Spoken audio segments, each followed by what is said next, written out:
Now it all makes sense to me. I see what has to be done. Because I was finally smart enough to look up how to create an emerald farm. I had a really fun idea of how to do that last video, but it didn't really work out for me, so it needed some refining. Luckily someone else had it figured out for me. I just need to find some of that loot that I've been throwing away for the past 1,000 hours. Like the artifact that's in this chest, a tasty bone. Plus whatever the boss is about to drop for me. Hopefully something good. Been a little bit dry lately with this one. And we got wither armor and a ghost cloak. Not quite what we wanted. Oh, but actually we found the wonderful wheat somewhere along the way. I picked it up and didn't notice. The other thing I'm gonna need is something like this spider armor. As long as it has final shout on it, that's gonna be important. Next, we're actually gonna turn the difficulty backwards to default. And that's because the number of emeralds isn't affected by difficulty. We'll get the same amount doing this. Recommended power 27, we're at 105. I think we'll be okay. Then I'm going to equip my speed looting gear to get me through the level super quick, which generally looks something like this. High speed all the time. Now the spot I'm looking for is just ahead, so we're going to switch our gear now. And we're going to use a healing totem and 2 pets. And then this wither armor, but unfortunately to build it, we're going to have to sacrifice something like a level 108 unique claymore. This really hurts because this is so damn rare, but off you go, it's been fun. We'll find another one of those one day. So this wither armor is going to get final shout along with protection and then chilling. While we're at it, I should probably equip the sickles with double prospector. So I'm going to sacrifice yet another incredibly valuable weapon, my 104 cursed axe that I really like that I just found. Probably should have tested to make sure this works before I started sacrificing my incredibly rare stuff. So apparently if you walk and we sit right about here on the edge of the dirt, we can spawn our pets, and guess what they're gonna do? They're gonna annihilate every little mob here, and I'm glad they're finding the emerald so far. That's an important start. Once that mob is defeated, more mobs are gonna spawn, and yeah, they are gonna hit me. They're not going to do a ton of damage to me, but that's where final shout comes in. If my health drops to 25% or less, guess what happens? My healing pops up automatically and heals me right back up to full. And final shout will also respawn the pets. If they happen to die, the mobs will hit me. I'll go down to 25% health. Both pets will pop along with my healing. So I just sit here and wait and spawn emeralds for as long as I want. Now that I'm watching, I'm not entirely sure my sickles do spawn me extra emeralds here, but that's okay. I'm getting free emeralds and I don't have to do a thing. I can just sit back and wait. That's my favorite. Obviously, the loot drops are going to be complete garbage compared to what I'm used to, but that's okay. Those emeralds are to find me better loot anyways. So I'll see you in like 12 hours. So I'm literally going to stand here for 8, 10, 12 hours and see how many emeralds I find. The next morning. I know I said emerald farm, but this kind of turned into a little bit of an everything farm. Oh my god! But the game's still running fine and there's still mobs spawning in. It's been just under 12 hours. But one thing I noticed right away is I've only gathered about 1,500 emeralds overnight. There's hopefully a lot sitting on the ground, but 1,500 isn't very many for 12 hours. So let's run around and pick some of this stuff up. Really hoping the game doesn't crash or do anything fun. Well, there we go. We're getting some emeralds. I'm getting at least a few thousand. Not as many as I'd hoped for, but it's still kind of a fun little idea. I'm thinking my sickles probably didn't make a difference in the end, considering we only got not even 3,000 out of letting this run for 12 hours. And I'm not even seeing any uniques amongst that group. Not that I care because they're all so low level. I just thought one way to spawn by now, but I guess not. I guess we'll move on then. After picking up just a few things, I kind of want to see what happens. Well, it's looking like not much of anything except for a stack of TNT on my head. Okay, I blame this on me not being awake enough yet, but I can actually pick all these items up and salvage them. That's going to be where the value of emeralds comes from. And a unique item just dropped. Strangely enough, it's one I had to kill manually. Looks like we got everything I need. I'm out of here. I just realized I also have over 10,000 arrows. Alright, now to manually salvage 1,000,000 items. Too bad I didn't find more uniques. They salvage for 126 gems each.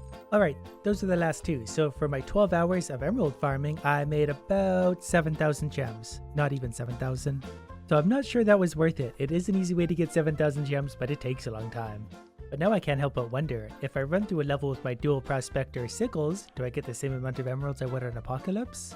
Hey, look at that, a diamond pickaxe, level 34. I actually would have been really mad if it had 2 or 3 prospectors on it. And a second diamond pickaxe in a single run. So that entire run gave me about 1,100 emeralds before I salvaged the items. I'm pretty sure I would get a few more if it was on Apocalypse mode, plus if I found loot it would actually potentially be useful for me.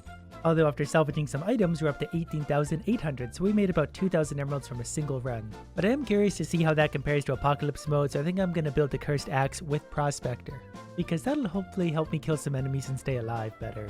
Right away, I do notice a step up in difficulty. Things actually hurt again. While it may be more difficult, at least when I find loot, it is a lot higher level. But this archer's armor isn't as good as the one I'm already using or already have built, so it's going away. Alright, that settles that debate. I was getting close to the end of the level, but I only found about 1,000 emeralds, so it seems like you get an even amount whether it's on easy or hard difficulty. So if I wanted to farm a lot of emeralds very quickly, I would go back to default mode. It would be boring, but it would work. Now, there's only 3 things I'm after. One is any weapon with triple prospect or better. The second is unique gloves that aren't the maulers, the better ones. And potentially mystery armor, because you can actually get double stacking damage on those. But since we have 20,000 gems to spend, we might as well spend them because we might get lucky and get something here. This is way faster. There's a unique already. This one could be fun because of its explosion, it's got infinity, and it's got accelerate, plus say piercing. But we'll play with that another time. Here's 5,000 emeralds spent, only 1 unique so far. And then it looks like for about every 5,000 spent, we're gonna get about 1,500 back. Here's another 5,000 spent, not 1 unique. And here's why I'm after mystery armor. If we could get both of these to stack just pure damage, that would be great. I have no idea what happened to my luck, but today it's just not here. Yesterday it was miles better. Finally, we get another unique, Grave Bane, but I know I have a level 107 version of this, so unless it's completely amazing, I don't want it. It's not bad considering Shockwave, Swirling, and Critical Hit could be combined for big damage, but I'm going to end up salvaging it. After salvaging, that leaves us with 7,500, so we're going to go all the way to 0. Hopefully we get what we need. Unique item, level 107, Soul Fists. Not exactly what I was looking for, but these might actually have some potential in a soul build. Considering how fast they are, they have Soul Siphon, plus Radiance or Critical Hit, and Exploding or Prospector, yeah, I'm gonna hold on to those. And our final buy, just a short bow. We'll salvage, buy a few more things, and then it's back to grinding. Here's some 108 daggers I actually might hold on to, because they have double Prospector and Radiance. I could stay alive while finding, ooh, here's a triple Prospector pickaxe, never mind. So that is actually one of the items I've been looking for. Just too bad it's not a diamond pickaxe, because it would have been quadruple. So we're gonna build this up right away with triple Prospector, because that's a rare find, and that's gonna be a lot of gems. I guess that means I can get rid of this, which was a fun experiment, but you know what? Triple Prospector wins. I'm definitely not at all going to be very tanky, but I'm going to find a lot of gems. Let's put this to the test. 1 enemy down, dropped emeralds. 2 enemies down, dropped emeralds. I think most enemies are probably going to drop emeralds at this point. Just statistically, they have to. The only thing is I might have to switch to a life-stealing armor just because I'm not getting any healing from doing this, and I don't want to manually use potions because that's slow. But as long as I also have my super multi-shot bow, I'll be just fine. When I'm running the Desert Temple looking for mystery armor, I'm basically going to run as far as this room because it has up to 3 fancy chests and then 1 obsidian chest as well. That of course depends on the map layout. I found 107 mystery armor, so this could be the armor I'm looking for right now. Nope, this one comes with freezing resistance and faster roll. Here's another one that's actually not bad, 3% lifesteal, 25% attack speed, still not what I'm after. And I lied when I said this was as far as I was gonna go because there's always a loot pig just past this, and those have a good chest on them too. I think this is going to be the quickest way to find what I'm looking for. Along with an enderman whenever they're here. I can use my bow to kill this guy real quick. Didn't drop anything this time, but he often does. So even from that quick little run, I got 1,800 gems. I'm not sure how many I had left over from salvaging, but this is going to work out real nice. And this time we got a redstone golem instead of an enderman, but we also got a unique item from the pig, and oh, it's just a soul knife. Never mind, 104. Alongside Desert Temple, I will occasionally be running Soggy Cave to hopefully find those damn gauntlets. I just wonder how many times I'm going to have to open this chest before I get what I want. I did just find what might be a new axe for me, 104 Whirlwind, but it has Swirling, Critical Hit, and Radiance. So that's hitting for something like that, 3,200 with about 10k crits. If I use the Gong of Weakening, we're up to 30k crits, and very fast attack speed. I think I'm going to like this one.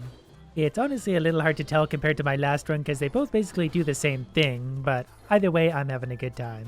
But the proper test of any weapon, how fast can it kill the boss? It's up there for sure. It's about the same as the other weapons.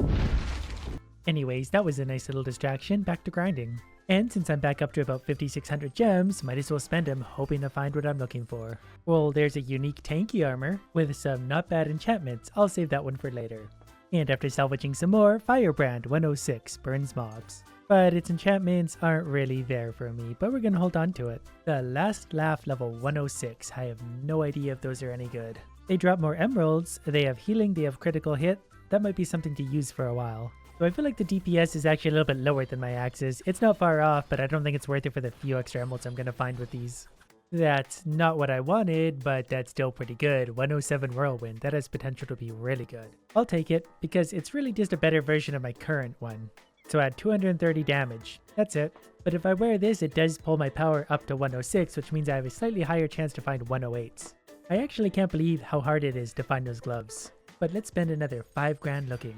Here's another unique Saber Wing. Heals allies in the area, because that's what I'm all about. And apparently I've found so many uniques that I just don't see them anymore because I also found Twin Bow, which I'm also salvaging for profit. After salvaging it all, I got about 2,300 left to spend yet again. Look what I've got. Fighter's Bindings. This is exactly what I'm after. Boost attack speed. I'm actually really nervous right now because the enchantments might make or break this. And I've spent so many hours getting to this point. Okay, we can live with this. Radiance, Shockwave, Swirling, Critical Hit.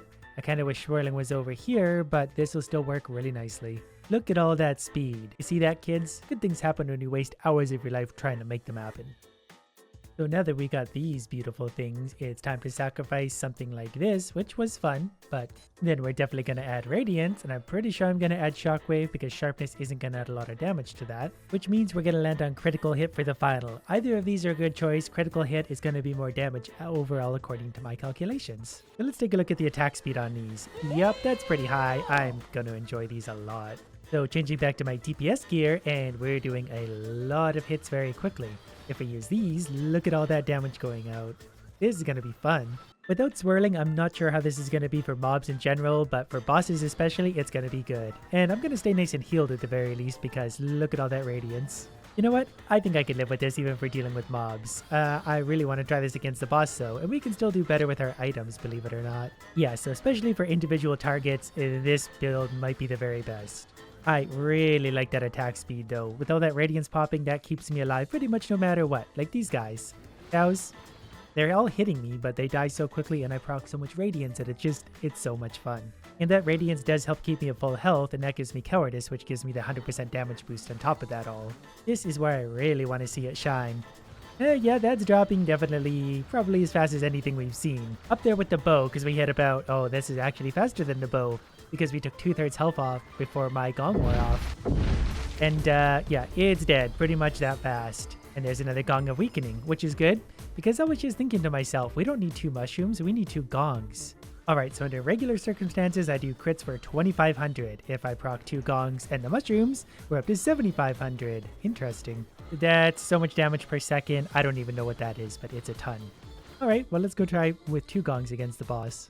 Alright, here we go, the ultimate test. Double gong plus mushroom plus strength potion. And look at all that damage going out. 40-something hundred per hit, and he's already dead. Okay, that's definitely the most damage we've ever done. I like this build. You bet the gauntlets aren't 108, but something else I want to try. And that of course means defeating the final boss, because I want to see how quickly I can do this now. The first stage I'm not that interested in, he's always super easy. Alright, stage number 1 is complete. Time for stage number 2. Did I hit him with it? Yeah, I think I did. He's dead. Okay, well, that's fun. I don't really know what else we could do from here, but let me know in the comments because I want more.